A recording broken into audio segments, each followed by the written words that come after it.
Start now. Yeah. Okay.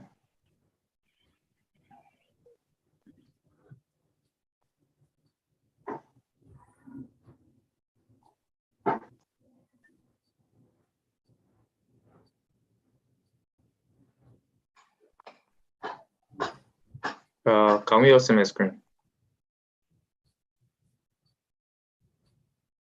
Yes, I can see your screen. Yes. Thank you. The screen is okay. Yeah, okay, thanks. Yeah, good morning, everybody. My name is Ubafemi Akerele, and I'm a team member of the project management team at Bencom. So, prior to my coming to Bencom, I've been into cloud architecting on Google Cloud Platform. So, what I'll be presenting today is introduction to cloud native applications. I hope we would all learn something today. So today I'm talking about cloud native application, the benefits of cloud application, the key tenets of cloud native application, and then we'll conclude from there.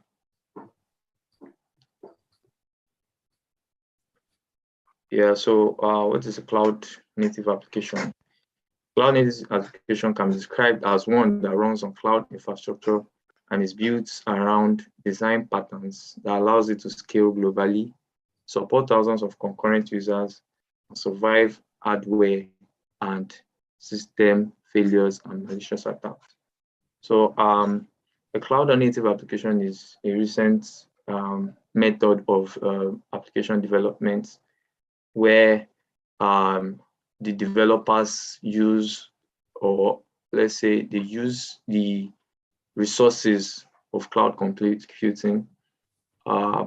This will allow the application that they develop to be able to scale. What do I mean by scaling? Scaling can be divided into two parts. There are two types of scaling. There's horizontal and there's vertical scaling. Vertical scaling is by increasing the amount of resource. Let's say, for an example, if we have you have a laptop that has 1 8 gig RAM, if you want to vertically scale that resource, what you have to do is to increase that same card, increase it to 16. But if you want to horizontally scale it, you have to buy a new one and add it to it. So that's just the difference between horizontal scaling and vertical scaling. So a cloud native application allows it to scale. There are load balancers that you can use to support thousands of users. So that is what a cloud native application is. So the cloud native is an approach in software development that utilizes cloud computing to build applications in modern dynamic environments such as public, private, and hybrid clouds. So like I mentioned earlier, that they use the resources of cloud computing to develop these applications. So cloud computing, what is cloud computing? Cloud computing is on-demand resources delivered to you over the internet.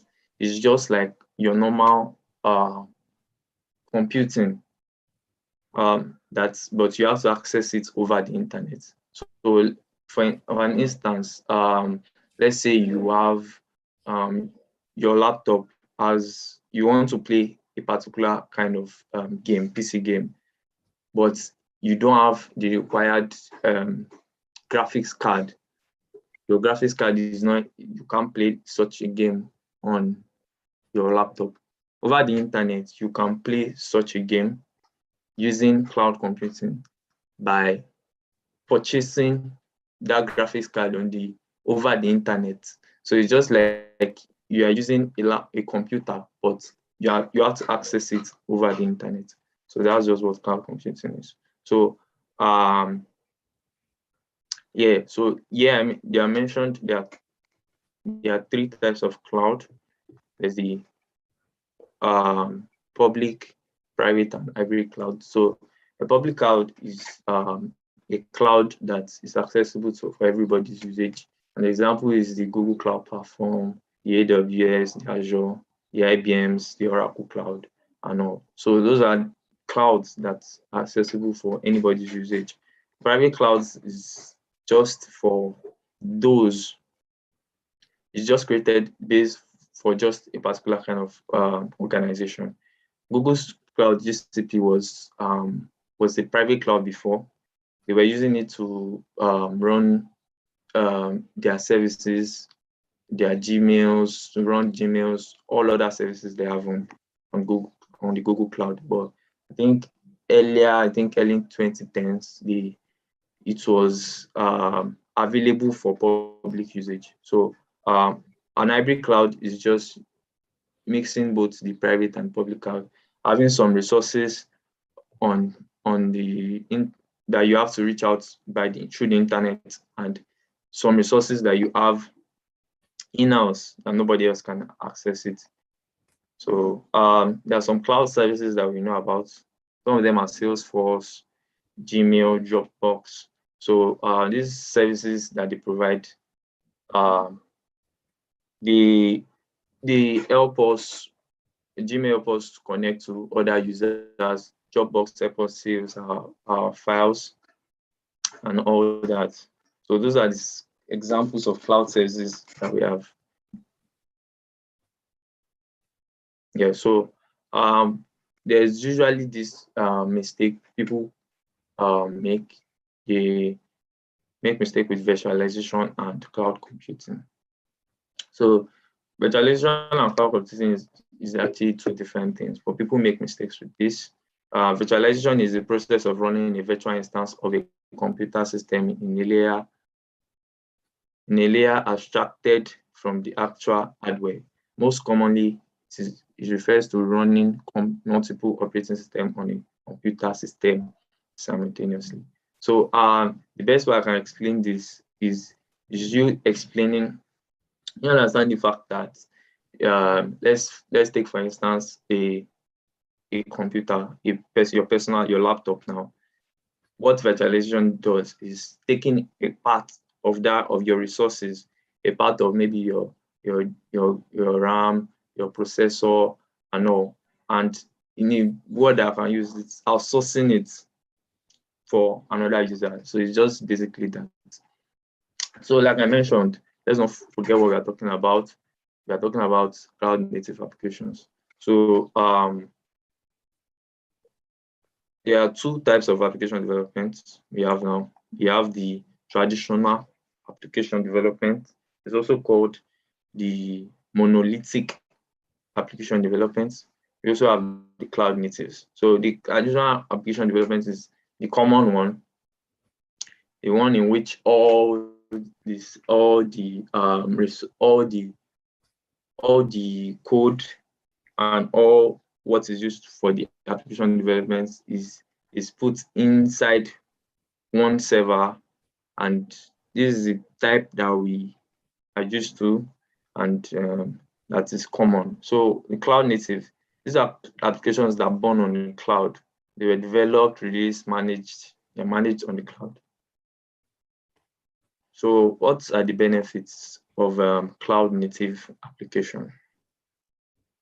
The benefits of cloud native application: they operate at global scale, they are scalable, faster release, ease of management, reliable system, reduced cost. So like I mentioned earlier, beginning that it can be accessed everywhere around the world. So there's one thing that usually happens. If a resource is in the US and we are in Nigeria, we find that to be kind of slow to access such resource. But if a resource is somewhere around Europe because of the closeness, so to say, see that it's closer to reach out to the UK than reaching out to the US. So this cloud, public clouds, they have data centers around the world. So when you want to pick your own cloud computing resource, you just buy the ones that are closer to your environment so that you get higher throughput, lower latency. So they are scalable, like I mentioned. So they can increase both you can increase your resource depending on the demand. So if you have, let's say 10 users using your application, you might not need so much resources. But when you start having 1,000, 10,000, you would have to increase. So it's easy to scale to increase your resources. So faster release software faster, can manage very easy. There are so many tools.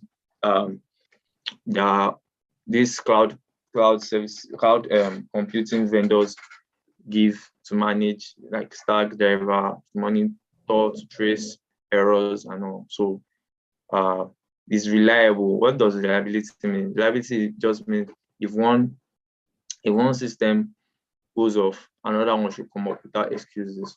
So that's what you get from cloud native applications. So, and reduce cost. See that they are not expensive, like I mentioned earlier. Now, if you're a business and, like I said, if you have 10 users, you can reduce the amount of compute resources you're using. That means you don't need to spend so much money. And mind you, like I mentioned earlier, unlike your computing resources that you have with you, you might need to power it. You have to power it. But this ones, you don't have to power it. You can be running, someone else is handling all the old technicalities for you. All you have to do is just to pay. And most times it's pay as you go and not subscription based. So you pay for what you use. The key tenets of cloud native application. So this needs to be harnessed to achieve a cloud native application, a CI/CD pipeline, DevOps, microservices, and then containers.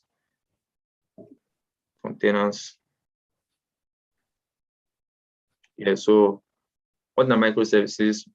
Microservice architecture, or simple microservices, is a distinctive method of developing software systems that tries to focus on building single function modules with well-defined interfaces and operations. Microservices, which is also known as microservice architecture, is an architectural style that structures an application as a collection of services that are highly maintainable, easily coupled, independently deployable, organized around business capabilities owned by a small team. So for all cloud native applications, they take the microservice architecture in the development. So what the microservice architecture does is that it packages this code and its dependencies into small services. So you can have your code into small bits. Like maybe you have like 10 people working on the particular application, then or different sections of the application. Then you see that they work for each service. That's why it's called the microservices. Or at the end, all of them are managed together. So like I said, they are highly maintainable and testable, loosely coupled, independently deployable, organized. So we see that when you have small, like unit testing, it's easier to test, and then easier to couple back again and manage independently. And you can isolate problems. So if there's a problem in this bunch or line of code, you see that it's easier to isolate than having to debug the whole code, like the traditional application development.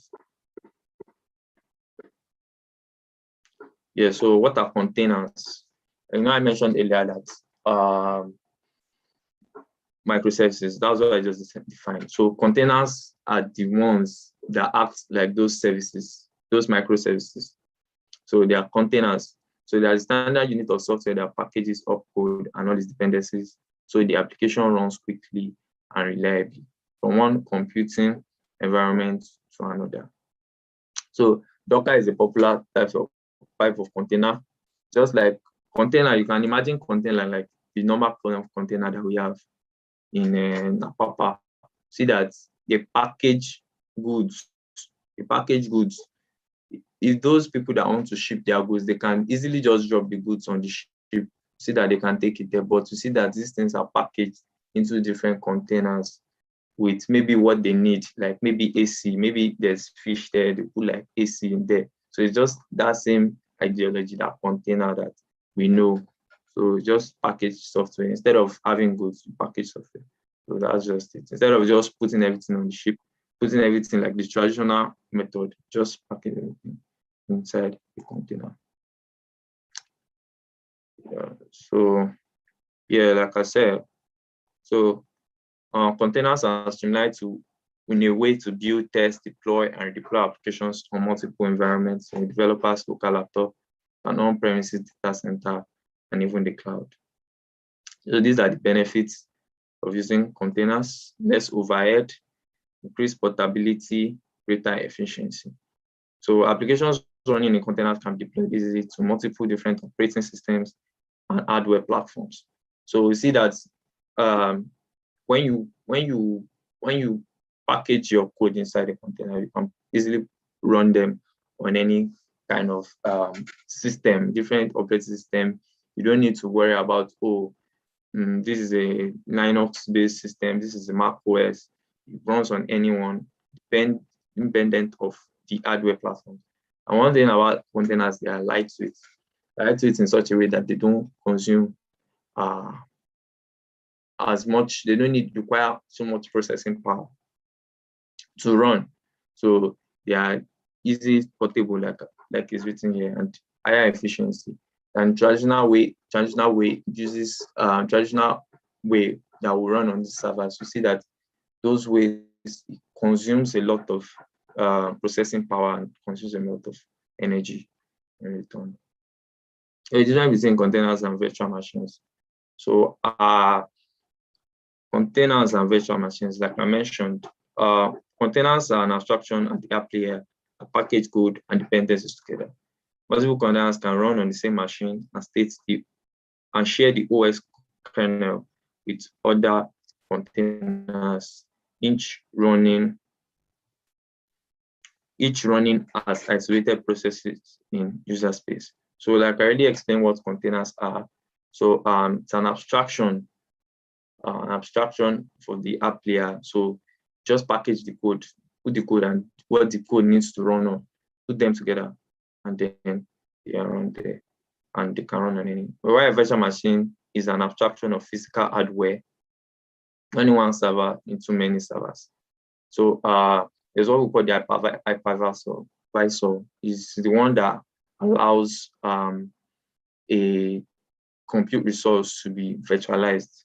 Let me put it that way. So a virtual machine would consume more energy than a container, because all what the container cares about is just the code and the code dependencies. For this one, on your virtual machine, you can virtually have any kind of compute resource you want to have. You can have anything.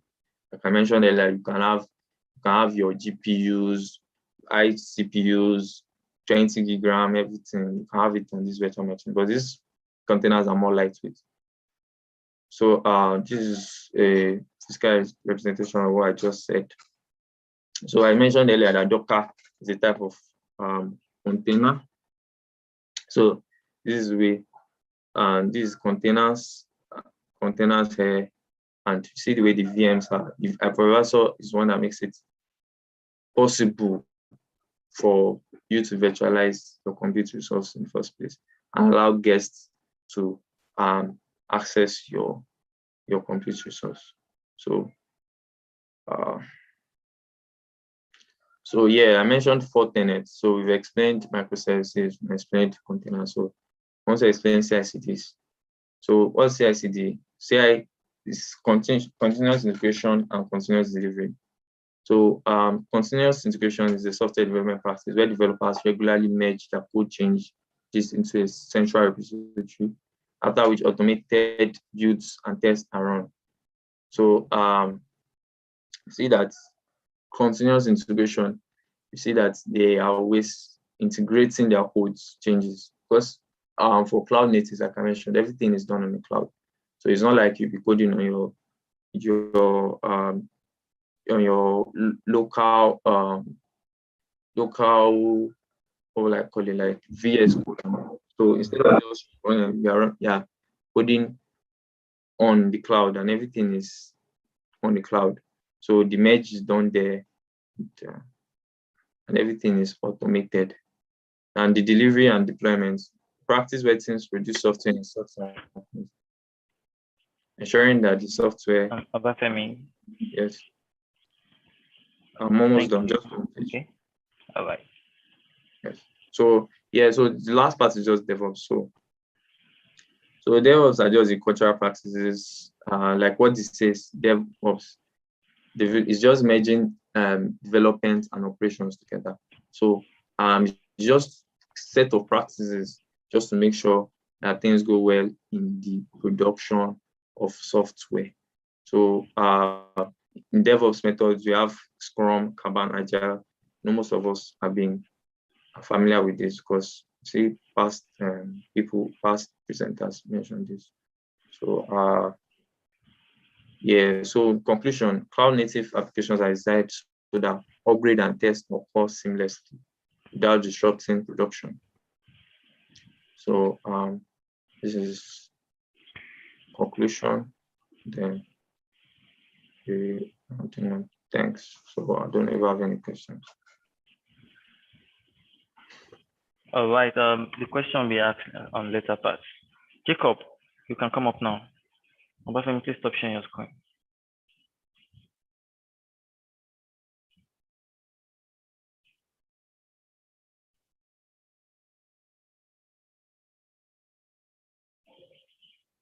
Jacob, you have just 20 minutes. All right. I'm calling.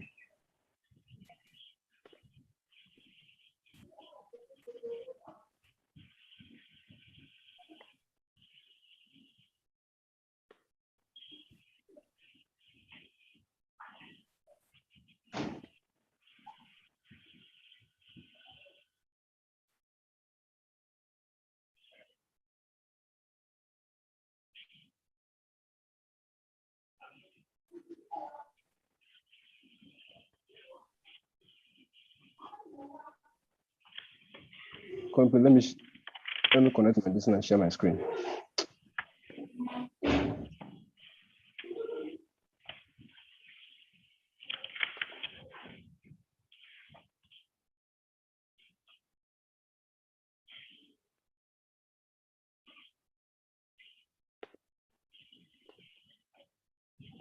What did you just say? Yes, I'm coming, sir. Let me just connect and share my screen.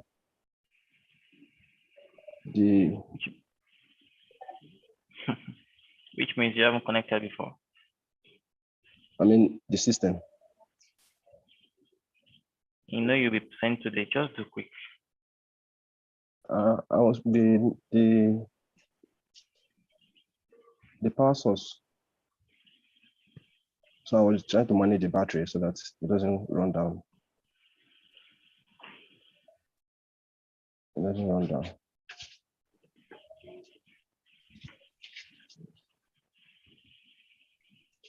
You're wasting your time and our time as well.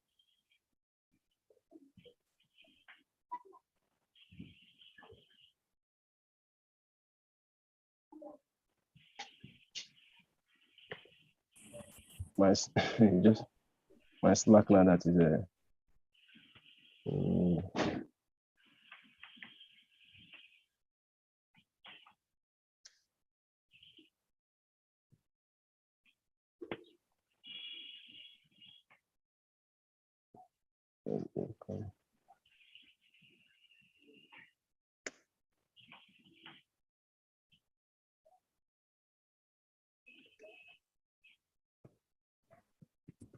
Hello, Samuel. Can you hear me? Yeah, I can hear you. Who is that, please? Olivia. Olivia, good morning. Good morning. I don't know if you saw the message I sent you on Slack, but I have an announcement. I don't know if you saw the message I left for you on Slack this morning. The thing is, this is strictly for KD. Okay. Whatever announcement you have, you can announce it on random because we are live presently.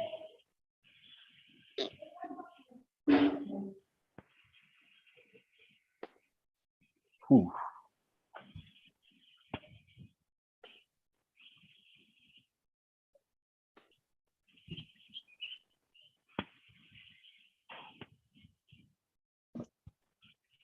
Let me just go ahead with my phone first.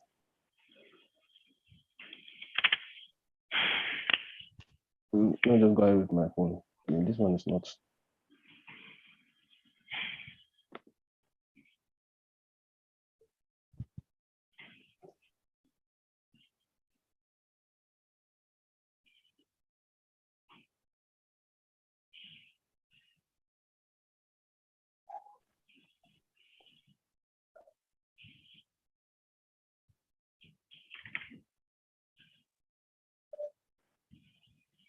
I'm sure I asked you if you're ready.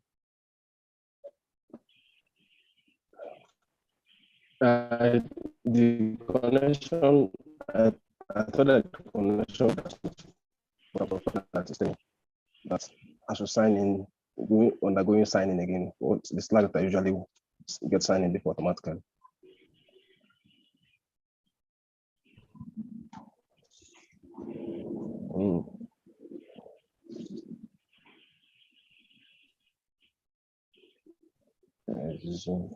Let me share my screen.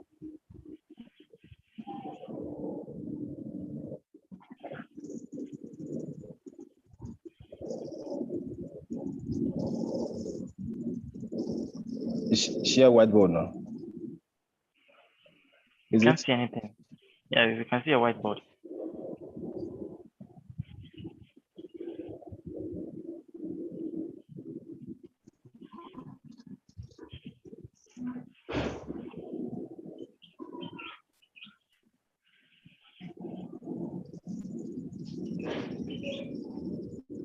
With the share whiteboard, it will. If I share my screen, you can see it now. You're sharing whiteboard. You're sharing whiteboard alone. Okay, alone.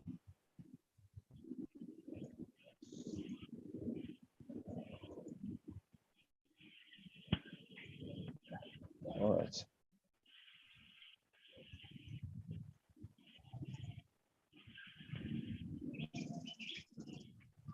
What's your official mail? Jacob Ijoma. Jacob Ijoma.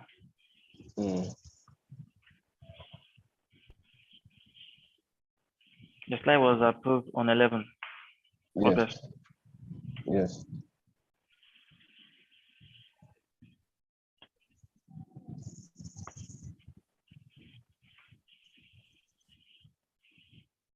The whiteboard. Why is that I cannot share the other one?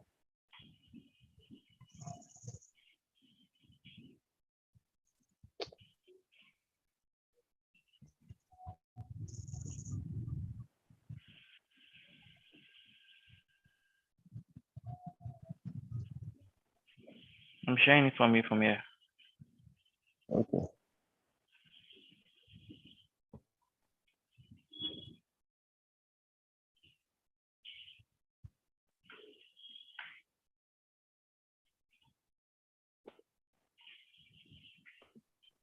So is it this one? Yeah, I can see it. I can see the screen.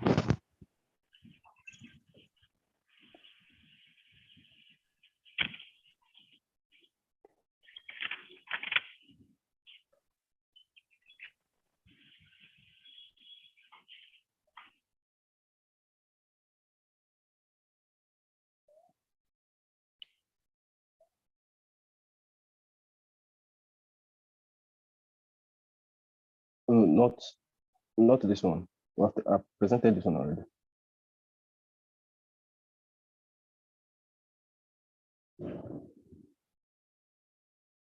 Not this one.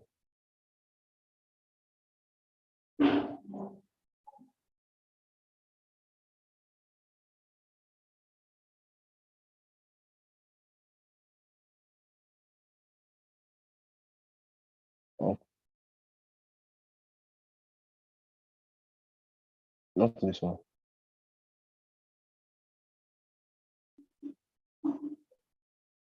Yeah, that's it. It's a controversial. The topic is controversial. Next time, if you know you have an issue, you should talk to the coordinator instead. Okay. Hello. Good morning, everybody. We are in for a section on JavaScript today. Escaping callback hell. I selected the topic because at times if you want to put some crowd over the internet, over the social media, you could choose a topic that could be somewhat controversial from the technical angle, or you try to position yourself in such a way that the populace, your fans, can really, No, you have no time. yes, get interest in what you do. All right, without wasting time, we're looking at JavaScript. Looking at escaping hell in JavaScript, especially when it has to do with callback. The question is, what is hell, and how can we be talking about hell when it comes to programming language, when it comes to JavaScript? Yes, truly, there's something like that, in the sense that when you code, you may encounter some of the challenges. So the objective before us is we're describing the callbacks, then examine the callback hell, take an example, then we explain the promises, then define and integrate. Next slide, please. So if we're talking about callbacks, it's simply a function. Next slide, please. It's simply a function that is being passed as a parameter to another function. Now, in JavaScript, or in programming language as a whole, we know that we have variable and we also have functions. I know that functions are more or less like task, a piece of code that does something. Here, and a piece of code, a function, we have a block of code. A function can also have a manner of writing, maybe camel casing, as the case may be for some programming languages, to give the function a name. Also, we can also pass a parameter to a function. And when we pass a parameter to a function, the parameter can be in form of a variable. That is when we're defining it, or even when we are calling it, or executing the function. Also, when you pass a function as a parameter to another function, in that case, it may be regarded as a callback. So the cost of callback here is, as you see in our next slide, we're defining a variable floppy and saving a function require and passing it a string. Now we're not taking the variable and attach the load to it, pass it a parameter dix1 and pass another function to it. And not only that, inside the block of code, we took the floppy again, passed another function to it. Inside the block of code, took another function again, passed another function, which is the first one initially, but this one giving a different parameter, and the data differs also. So this kind of code, if it continues in this way, it will be difficult to maintain. It will be difficult to interpret, and you may lose concentration, even trying to read the program, you yourself as a programmer, and trying to trace the link and all that. And this is what is actually leading to what we call the callback hell. As it goes, it keeps us going, and it seems as if it never comes to an end. But if we want to come after some months, you have written the program to come and examine it, it becomes something else to read. And asynchronous programming bringing a recursion, not a recursion, bringing a callback, repeated callback like this, it can bring a lot of problem. And that's what is regarded as a callback hell, or a pyramid of doom in JavaScript. Now, what is the solution that we can have? Now, if we examine a callback, is there a better way?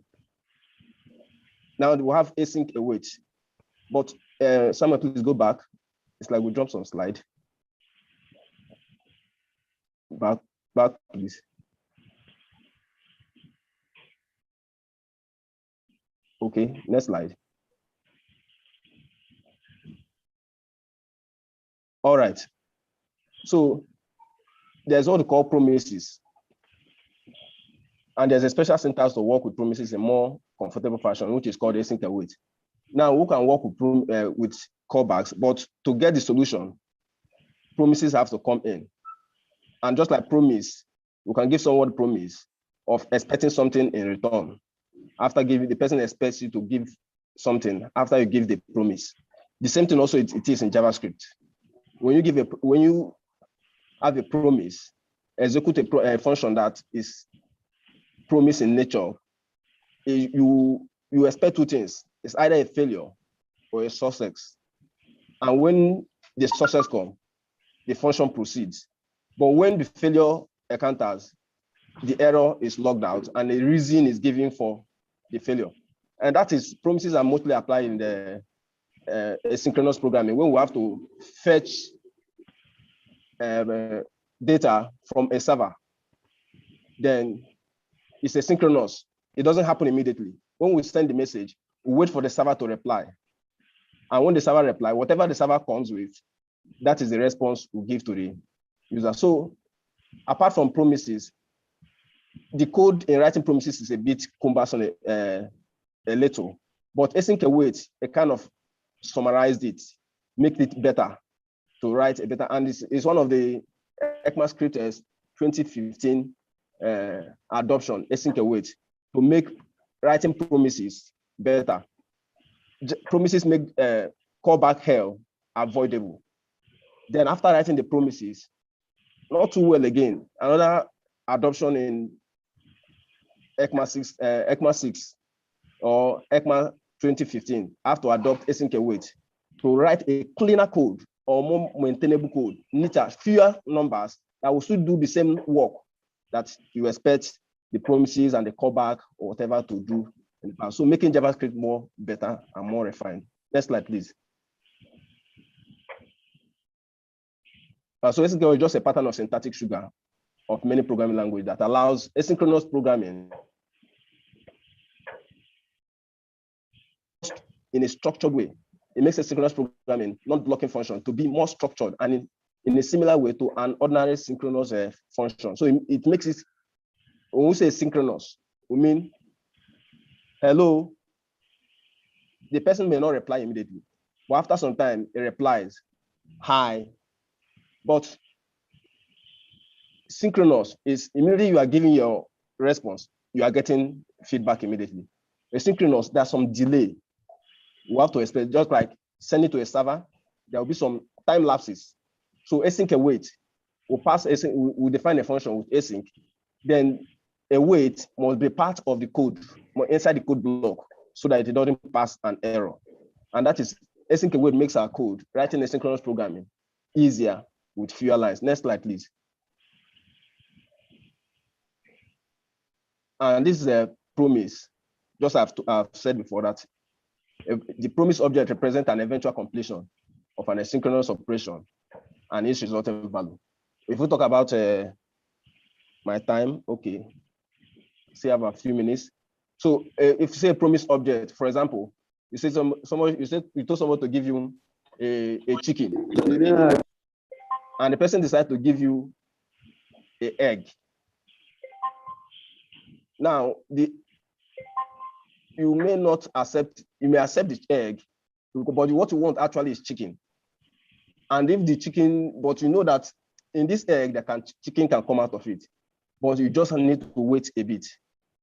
So that you have a promise that out of this egg, chicken will actually come. But there's also possibility that chicken may not come out of it. It may not work. So there are two possible. It can be success, it can be failure. So when there is a completion of it, of after waiting and everything, whatever we will now get is the object, promise object. So in JavaScript, there are something like that also. So next slide, please. Well, less time. So a promise is in one of these forms. It can be pending. No, back, please. It can be pending. It can be fulfilled. It can be rejected. When it pend, that is the initial state. Of course, after more pending, it may now be fulfilled or completed. When it is fulfilled, that is when we have a success, that actually what was sent to the server, it brought out the data we actually want. But along the line, if it fails, which means it was rejected, our promise was rejected. So these are the three states of promise: pending, fulfilled, rejected. Next slide, please.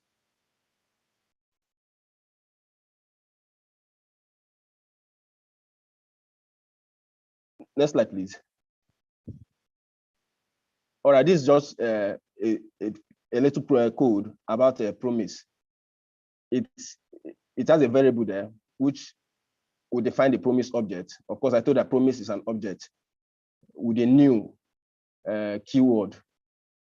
Then you see the promise there with a capital letter. Then we see the resolve and reject, which means if after the egg has been given to you, it's pending. The promise is pending. Though you wanted a chicken, but it has not come. You just have to be patient. That is, it is pending.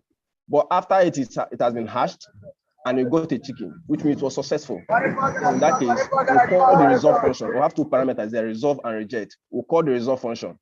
But if afterwards the egg hatched, the promise was fulfilled, but you didn't get the chicken that you actually wanted, which means it was rejected, then we'll give a reason for why it was rejected. And we'll do that with catching, number one. Then when it resolves successfully, we'll do that with then function. Then, when the promise is successful, that is when we get a chicken. But we use .catch function when it is rejected. That's when we get an error. We'll catch the error and give a reason for the error.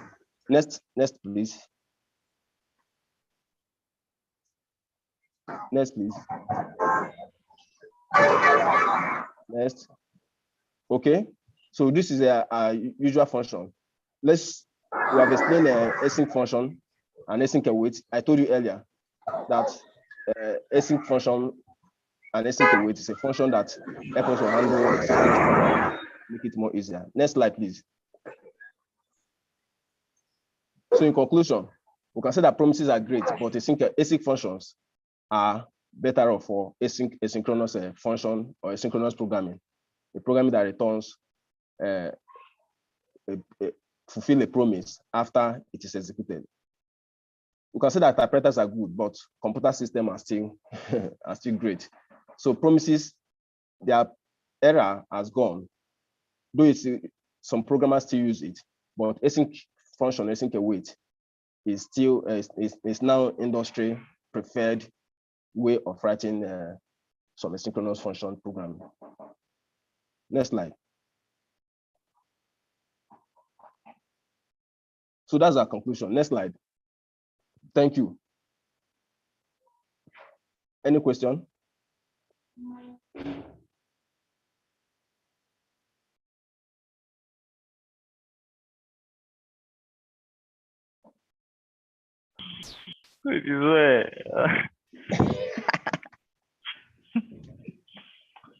All right.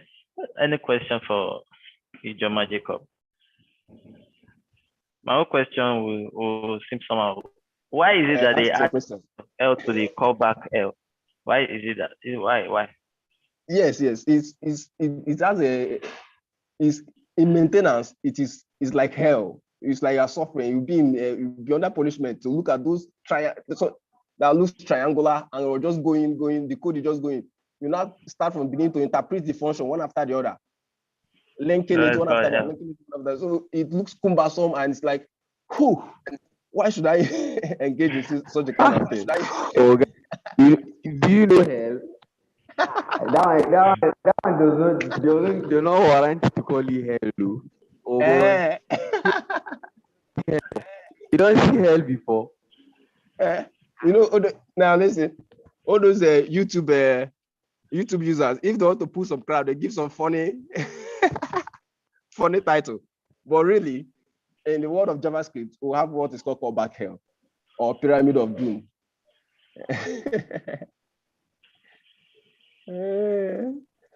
Okay, instead you should call it.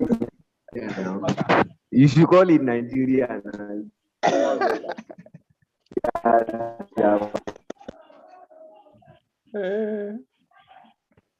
All right. Thank you All right. for this morning session. I know most of you might ask a lot of questions to ask Obafemi and Jacob, but there's no time. Okay, we are already late. It's time for our stand-ups, our various stand-ups. Please let's endeavor to attend. Have a good day, everyone. I wish you guys all the best.